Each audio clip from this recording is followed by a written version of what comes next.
The philosophy of regulation, a good one, would insist on coordination, that one agency that aims to carry out regulatory actions should coordinate their actions with others who also have a reason to work with the same entities in the private sector. It should be coordinated and it should be fair. The impact and the amount of regulatory force that is applied also needs to be proportional and it should be measured. Secondly, it should be targeted at problem solving.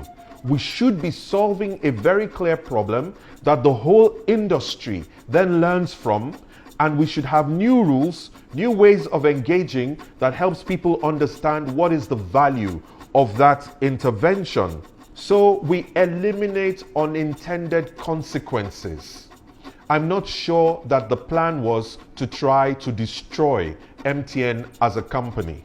I'm not sure that that was the regulatory intent at all. Therefore, if it was an unintended consequence, the philosophy of regulation should be such that you minimize the possibility of that happening. The other area is that there should be open and honest communication. The way and manner in which the regulatory action itself was communicated left a lot of consternation amongst investors, foreign investors around the world. Yes, there was the argument that, well, Nigeria should sort its own house out first and it should invest its own funds first before leaning too heavily on foreign investors. That may be true. But also, we need an environment that is conducive to foreign investors, because foreign investors don't only come with funds, they also come with a demand for best practice. So we need open and honest communication, and we need accountability.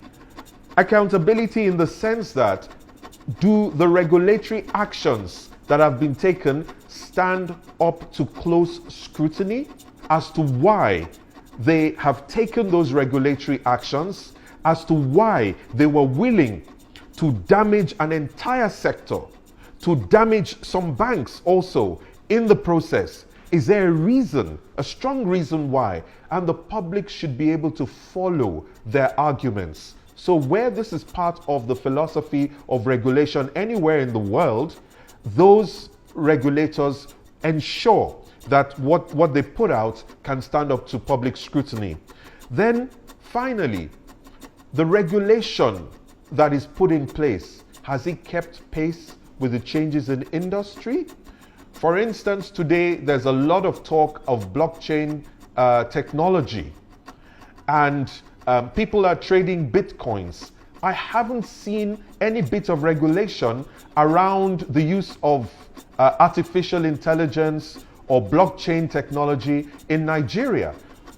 So the philosophy of regulation should also allow for keeping pace with the changes in industry in order to help sectors grow. It's not only about policing, it's about growth of sectors.